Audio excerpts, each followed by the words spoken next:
My brother pulled a surprise proposal on my fiancée to prove she's just using me to get back at him, and now I'm crossing my fingers that his wild move hasn't scared her off. My 28 male brother Mark, 26 male, used to date my fiancée Jen, 26 female, a year ago. For context, they dated back in August 2022. They were only together for a month before he broke things off with her because he was bored of being in a relationship and never really wanted to settle down anyway. At the time they were dating I was in a different state, so I had no idea he even had a girlfriend, and I had no idea who Jen was until I met her. Jen and I met at a bar when I moved back in October and hit it off really well. She was easily the most beautiful and intelligent woman I ever met, and we met up a few times more before we made it official. Fast forward to December and I finally bring her up to my family and propose them meeting her at Christmas. They knew I was in a relationship, but I'm not the most open about my personal life, so I kept details about her to a minimum until I knew how serious we really were. My parents asked to see pictures and they started passing my phone around the dinner table. Mark saw it and blew up, calling me a shit brother for dating his ex-girlfriend, and he demanded I break it off with her. I refused. When I asked Jen about it, she confirmed they dated and gave me the details about their breakup. It took a few weeks, but eventually Mark stopped bringing up me dating his ex and I thought he was over it. On Jen's birthday this year, I took her out to a fancy dinner with both of our families and her closest friends, and I asked her to marry me. Mark flipped once again and blew up about me proposing to her, which me and my sisters immediately shut down. The incident happened this past weekend. Mark had been pretty quiet about the whole thing for the last 2 months. I didn't see him much and figured he went low contact with me, which I had no problem with. Then he invited me and Jen for family dinner at his apartment with my parents and sisters. I thought it was weird, but my parents and sisters were also going, so we agreed to go. The dinner was nice, nothing too fancy, and we moved to the living room to talk. About 30 minutes into normal conversation, Mark stood up and told us he had an announcement. He made a long speech about being happy to have his family around for his big moment, then got on one knee and pulled out this cheap ring while asking Jen to marry him. Jen was confused and obviously uncomfortable and demanded that he put it away and stand up. My dad tried to make a grab for Mark, but I got to him first and punched him. I won't repeat most of it, mostly because I was too angry to even listen to most of it, but he said something along the lines of wanting to show me that Jen wasn't really into me and just wanted to get back at him. Before it could get worse, my parents rushed me out and promised to talk to him. It's been a few days since it happened and I'm still pissed off. I don't know what to do at this point. I'm scared Jen might have second thoughts marrying me because of this. Any advice? Edit to add later that day. First, thanks for reading and responding. I want to clarify a few things that I saw in the comments. 1. Jen and I are newly engaged. It was one of those feelings where we both knew we were in it for the long run. As fast as it is, I'm sure about her. 2. When we met, I was the one who approached her, not the other way around. Whether she knew or had suspicions of us being related, I don't know. I asked after finding out they dated and she says she had no idea. I didn't have a reason to doubt that, but I can admit this, seemingly, overreaction on Mark's part does raise red flags. 3. I had no idea she and Mark dated when I met her. Mark and I aren't close at all. We used to be, but as we grew up we drifted and talked less and less. Before I moved back, we didn't really speak much aside from special days like his or my birthday. Jen knew of my family but not much until I decided I was ready to introduce them to her. When she and Mark met, again, I didn't get a sense of any residual feelings on either part. She didn't treat him like a stranger, but she also wasn't overly affectionate with him either. 4. I was told this was a relationship that lasted a month. I didn't think I needed permission from Mark to ask her to marry me, but maybe that was wrong of me. I'm not sure. That being said, I plan to talk to Mark this weekend to lay everything out on the table and figure out what's up. I never asked for his side of their relationship, which is my fault for not doing my due diligence. Update 2 days later, I called Mark and asked him to meet up with me at my place to talk. I told him I would prefer Jen to be around for the talk as well, but I was cool with it if he didn't want her there. He agreed to talk to both of us and showed up at my place around noon today. It was pretty quiet for a few minutes before I started the conversation. I apologized for not warning him I would be proposing to Jen, and I apologized for hitting him. He said it was whatever, but he appreciated the apology. I told him what Jen had said about the relationship and breakup when I asked her about it, and I asked him to confirm if it was true. I pretty much said that his reaction throughout his whole thing has been extreme, and I wanted to make sure I wasn't misunderstanding their relationship or downplaying how serious they were. He confirmed that they only dated for a few weeks and he broke up with her because he lost interest. Jen asked if he was acting like this because he still had feelings or regrets about ending things with her. He said he could admit he thought she was more attractive than when he last saw her, but there weren't any feelings or regrets. He said he just didn't like seeing a girl he dated, even if it was short term, with his older brother, and as a man I shouldn't have violated him by pursuing things with his ex. I reminded him that I had no idea they dated, so it wasn't like I consciously did this knowing their history together. He shrugged me off and said it didn't matter, I still should have broken it off. He was adamant that if the roles were reversed he would have done the same thing, which I highly doubt. I asked him why he proposed to her if he didn't have any lingering feelings. Basically, to sum it up, he was talking about it to one of his buddies who was around when Mark and Jen dated, and the guy put the idea in his head that maybe Jen knew from the start that we were related and was doing this to get back at him, considering Jen had been hung up on him after they ended. He and his friend thought it would be a good idea to test it and see if they were right, so he came up with the idea to propose and see if she dumped me for him. Jen asked him to elaborate on why he thought she was hung up on him, and he told her that he heard she was asking about him following the breakup and still hanging out at the places they used to go to, so it was a valid assumption. Then for her to pop up randomly with his brother affirmed his suspicions. Jen told him she'd only asked about him once following the breakup and she'd been hanging out at those places with friends before they started dating and she wouldn't avoid them because of a breakup. She also told him she was offended at the idea that she would go as low as to pursue me, just to get back at him. He shrugged and gave her a half apology but said she had to see it from his point of view. He asked her if she really didn't know and she told him that she didn't see the resemblance in us until we were in the same room and we act nothing alike, so it never crossed her mind, and he said okay. That pretty much wrapped up the conversation. He did tell me before he left that I could take back his invite to the wedding because he can't bring himself to support our relationship knowing he used to date her. I told him he didn't have to worry about that as he was most likely going to be uninvited anyway. It's been a few hours since our talk and I do feel better. My parents aren't too happy about him being uninvited, but they understood that it was a mutual decision and probably for the best. My sisters told me they knew he didn't have a good reason for being a jerk and they don't blame me for not wanting him at the wedding. As of now, I'm going to limit contact with Mark and I doubt he'll reach out to me anytime soon either. Once again, I want to thank everyone for reading and commenting, and if anything significant happens, I'll update again. Second update 2 months later, so I've been low contact with Mark since our last conversation. I haven't called him and he hasn't called me, and our only interactions have been in family settings. As it stands, my mom is now upset that Mark is still uninvited for my wedding.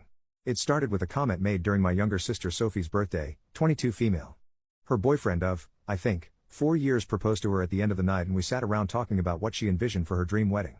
She talked a bit about wanting a destination wedding and her ideas for the cake and dress. Then she said something along the lines of, "Teddy, I know Mark's banned from your wedding but you won't care if he comes to mine, right?" I laughed it off and told her I can't get mad about her guest list even if I wanted to. My mom gave me this weird look and asked if Mark was still not invited to my wedding. I told her yes and she got irritated. She told me she thought I was joking and said I was being unreasonable to go through with banning him from the wedding since he's family. She accused me of holding a grudge just to be petty. I reminded her that he and I agreed on him not coming. I then told her that this wasn't the time to talk about my wedding since the day was about Sophie, and if Mark or her want to talk about my wedding they can call me another time. Sophie laid into my mom a bit about trying to make her special day about Mark and my mom dropped the issue. For those of you who might be wondering, Mark wasn't at Sophie's party because he apparently had to work and couldn't make it. A few days later, my mom stopped by my house and said she wanted to discuss my wedding. She asked me why I was so adamant about Mark not coming to my wedding. She said that I shouldn't be so insecure about Mark and Jen's previous relationship and that uninviting him was a step too far. I told her that Mark and I mutually agreed on him not coming to the wedding and he can come to me about it himself if he has a problem with it. We got into an argument and she said that if I wasn't going to re-invite Mark then she would not be coming either because I'm ostracizing her son. I shrugged and told her if that's what she wants then she can toss her invite in the trash because I won't beg her to be there. She asked me if I would really be okay with her not attending and I told her it wouldn't be the first time she missed an event of mine because of Mark. She said I was being an off for throwing her past mistakes in her face and she stormed out. I then started getting messages and phone calls from her and a few family members about the whole situation saying I was in the wrong and urging me to invite Mark just to keep the peace. Jen's also been getting messages from my mom asking her to talk to me and get me to change my mind, but to my knowledge she hasn't been responding. So far, most of my mom's side of the family are standing in solidarity with her and not attending, while my dad and his side of the family, which is only my aunt and uncle and their 2 kids, agree with me and are still coming. My sisters are also still coming to the wedding and of course Jen's family too. Also, I talked to Mark about it and asked him if he had a problem with not having an invite. He said he uninvited himself in the first place and he doesn't get why they're making a big deal because he still doesn't want to go. He told me to leave him out of the fighting because he's not involved and he says he'd tell her the same. As of now, I'm back to being low contact with my mom, but my dad and I are still on decent terms.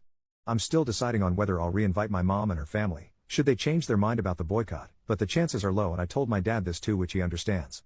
For now, Jan and I started looking into downsizing the venue since the guest list is significantly smaller. Update 3, my mom is uninvited from the wedding indefinitely. About 2 weeks after she decided to not come to the wedding, she stopped by and said she wanted to clear the air and talk about everything. We agreed and invited her in to join us for dinner. Jan made her a plate of food and I asked her if she was still planning on not coming to the wedding. She said that while she wants to, she can't get over me not inviting Mark because of a simple mistake. I reminded her that his simple mistake was proposing to my fiancée with me sitting less than 3 feet away from him, and she said it was just a joke. Jan asked her why she wanted to talk if she was maintaining the same stance on Mark coming to the wedding. She said she wanted to talk to Jen and she was hoping Jen would hear her out and talk me into inviting Mark again. She apparently assumed I was at work and she'd be able to catch her alone.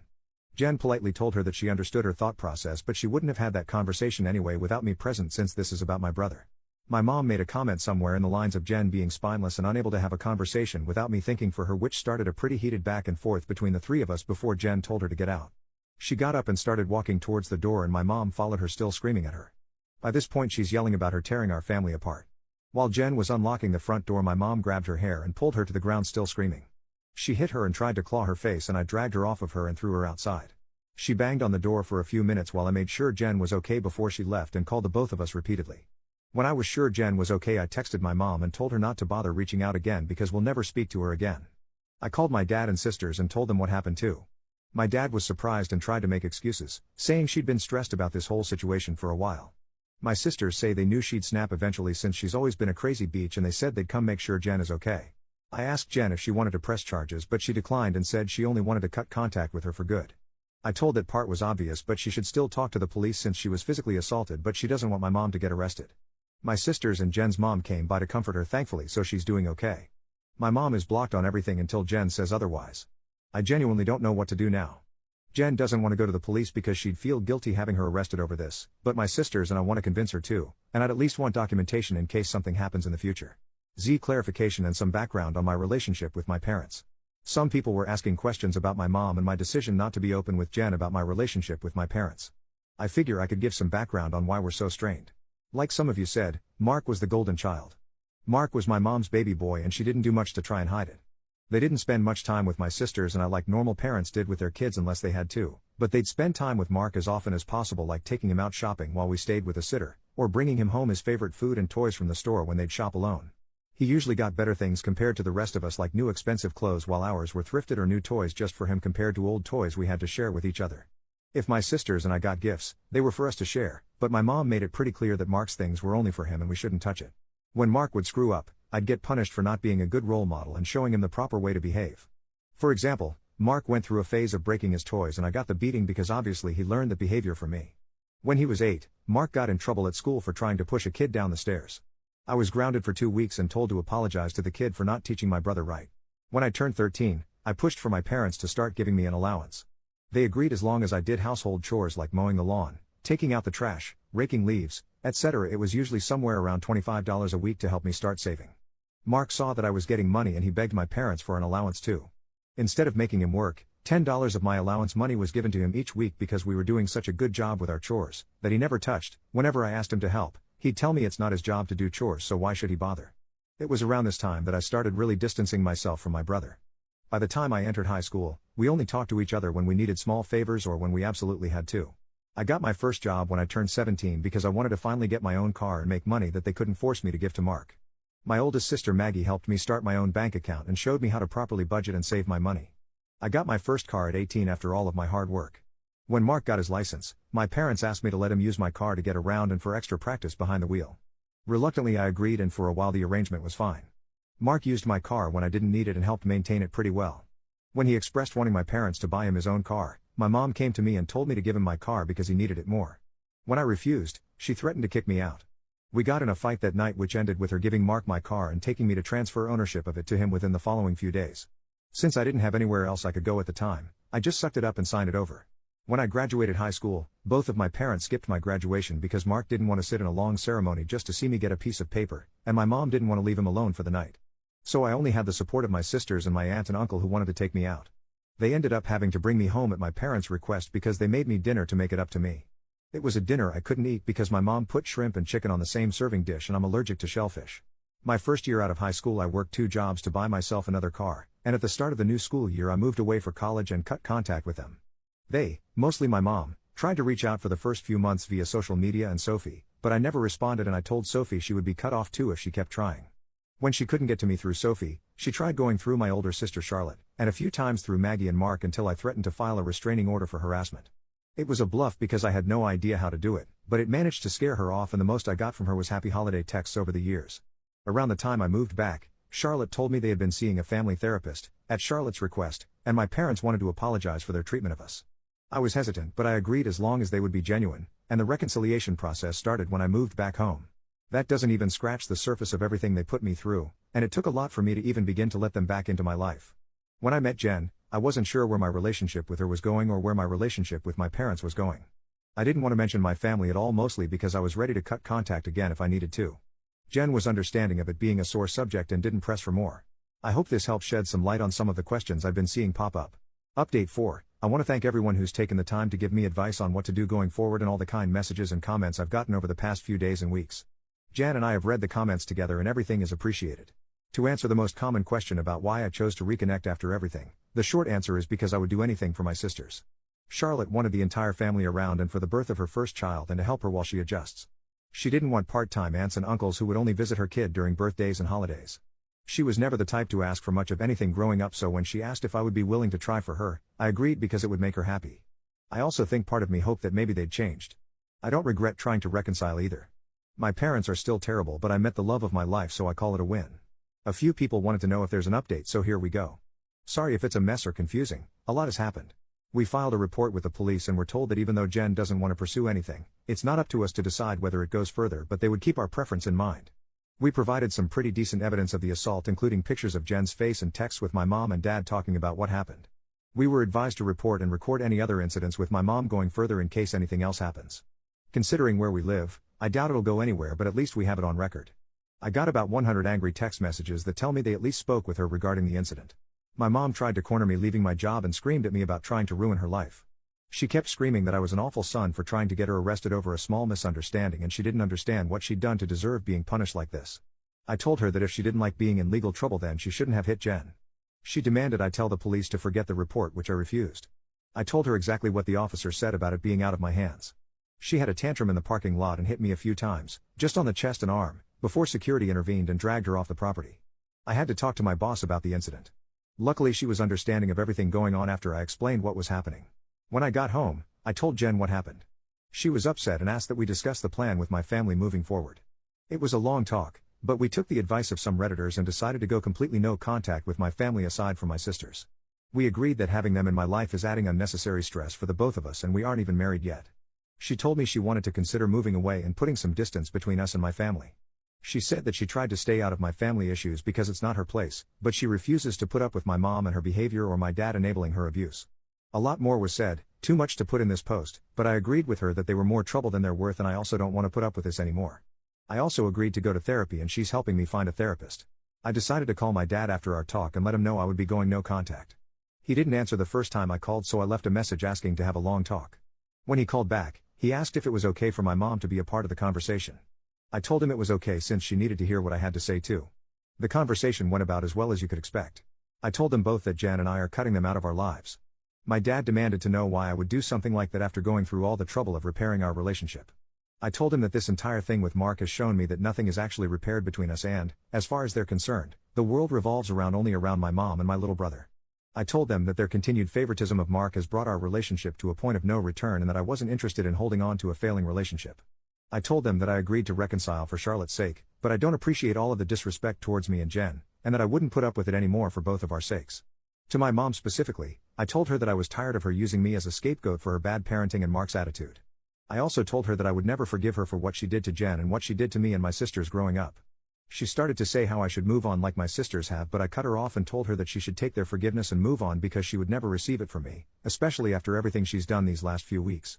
She started crying and asking me how I could treat her like such a villain. I told her she could only be upset with herself because I've done nothing wrong. She cried harder and told me how much she regretted having me and how I've only tried to ruin her life. This started a heated argument between her and Jen once again, and Jen told her in much more colorful words that she was disgusting, and plenty of other nice names, for saying something like that to me. I don't know if she left the room or just decided to shut up, but my mom stopped talking when Jen was done speaking to her.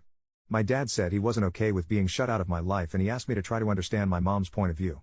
He said that she was also struggling because her kids were at odds and I was being unfair to punish her for her struggles with raising and caring for us. The last thing he said was that we were a family and I shouldn't let past mistakes stop us from moving forward together. I told him that the only person she ever cared for was Mark and herself and there was nothing he could say or do to make me change my mind. I told him that it was up to him whether to keep my number, but I would be blocking him and my mom everywhere and I wouldn't be reaching out again. Then I hung up. Afterward, I sent a long email with a link to my posts attached to my entire family uninviting everyone except my aunt and uncle and my sisters to the wedding. I hadn't cried in a long time, but Jen held me while I cried after writing the email and she assured me we would be okay. My sisters also reached out to me after reading the email. I apologized to Charlotte for not being able to continue reconciling like she wanted, but she told me it was okay and it's not my fault I had to cut them off again. The response from my family has been pretty mixed. Some are angry I aired out family issues on a public internet forum, while others are pissed at my parents because they never knew it was this bad. The last person I talked to about everything was Mark. He asked if I was cutting him off too, and I told him I wasn't, but I wouldn't be going out of my way to reach out to him either. He didn't argue and just wished me the best with the wedding, and we haven't spoken since. Right now, Jan and I are looking for a new place to stay. The plan is to move closer to Jen's brother. He lives about 3 hours from where we are now, and Jan and I like the city he's in. I spoke to my boss about transferring, and Jan is looking into the option of working 100% remotely or possibly finding a new job. And once again our venue's changed. Since the guest list is significantly smaller, my future brother-in-law is considering letting us use his lake house for our wedding. I don't plan to post any more about this unless the sky falls, at least not until the wedding, because I want to move on with life, but I want to thank you all for your comments and advice. New update 10 months later. Hey everyone, it's been a while since I posted here. Things have been busy, but I saw a few requests for an update. It's small, but here it is. I have a wife and a newborn daughter now. We found out Jen was pregnant around the time of my last post, so that pretty much kicked us into overdrive as far as moving away and starting fresh in a new place. I was able to transfer to a different location, and Jen found a new job here that lets her work remotely. We got married 4 months ago at her brother's lake house. We didn't plan to have the ceremony so soon, but we both didn't want to wait for the baby to arrive to get married. Jen also found a dress that she fell in love with and didn't want to get too big to wear it. It was a small ceremony with mostly her family present, but my sisters, aunt, and uncle did attend. I know some people probably wanted to hear about a huge blowout at my wedding, but it was easily one of the best days of my life. My daughter was born early last month. She's beautiful, happy, and healthy. Jen's also doing okay. The last stretch of the pregnancy was hard for her both emotionally and physically, but since giving birth she's been doing better. She's seeing a doctor regularly during this postpartum phase due to complications she had during the pregnancy, but so far there aren't any major health concerns for her. Besides complaining about the doctor visits, I don't think I've seen a frown on her face since we've brought our daughter home. As for my parents, I haven't heard from my dad, but my mom did reach out a few days after the wedding. Apparently my uncle sent them some of the photos they took at the wedding. My mom made a fake Facebook page and started spamming Jen and I with angry messages about excluding her from both the wedding and from Jen's pregnancy. She went on a lengthy tirade about being entitled to being part of her grandchild's life and about how unfair it was that she wasn't allowed to be present in our lives. She asked to come visit us, demanded we visit her, and even asked to be in the delivery room, all of which was quickly shut down by me. I screenshot everything and emailed it to myself in case I'd need it for a protection order in the future, then I blocked her. I haven't heard from her since, but I know she's been harassing my sisters to get us to talk to her.